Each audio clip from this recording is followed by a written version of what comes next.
Salve Bapak, Ibu, dan saudara-saudari yang dikasihi Tuhan. Selamat bertemu dalam Renungan Katolik Jumat 12 Mei tahun 2023. Hendaklah kamu saling mengasihi seperti aku telah mengasihi kamu.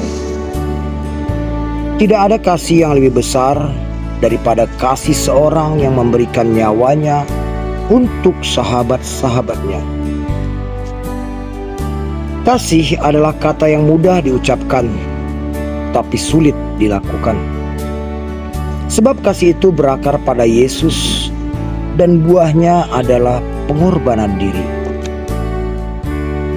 Kita telah menerima kasih yang terbesar dari Yesus dengan menyerahkan nyawanya untuk kita.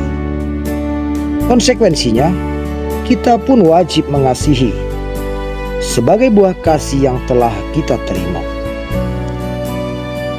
Dalam melaksanakan kasih, kita tidak boleh otoriter dengan kajian pikiran kita sendiri. Karena yang terjadi nantinya bukanlah kasih yang sesungguhnya.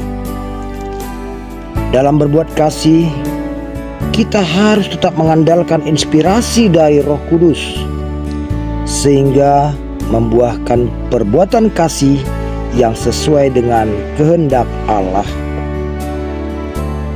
Bapak, Ibu, dan saudara-saudari yang terkasih dalam Tuhan, dalam segala pekerjaan, kita pun dapat mengaplikasikan kasih jika kita perbuat seturut perintah Yesus. Gereja kita dapat berdiri dan bertahan sampai saat ini karena berlandaskan kasih dan selalu melibatkan Roh Kudus sebagai dasar dalam setiap kebijakan gereja.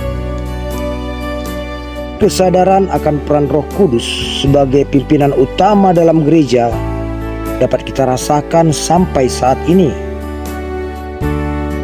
Dalam hierarki gereja kita melihat paus adalah pimpinan tertinggi. Tapi sesungguhnya Gereja Kristus bukanlah milik paus. Seperti sidang yang dilakukan oleh para rasul saat mengutus Paulus, Barnabas, Yudas yang disebut Barsabas, dan Silas ke Antiokhia. Mereka menyebut itu adalah keputusan Roh Kudus dan keputusan kami. Ini adalah bukti sejak gereja perdana ada pengakuan Roh Kudus dalam setiap pengambilan keputusan. Begitu juga sampai sekarang. Dalam setiap pemilihan paus, gereja akan melibatkan Roh Kudus untuk menentukan siapakah yang akan menjabat paus. Dan setiap surat gembala yang dikeluarkan oleh paus juga harus dalam peran Roh Kudus.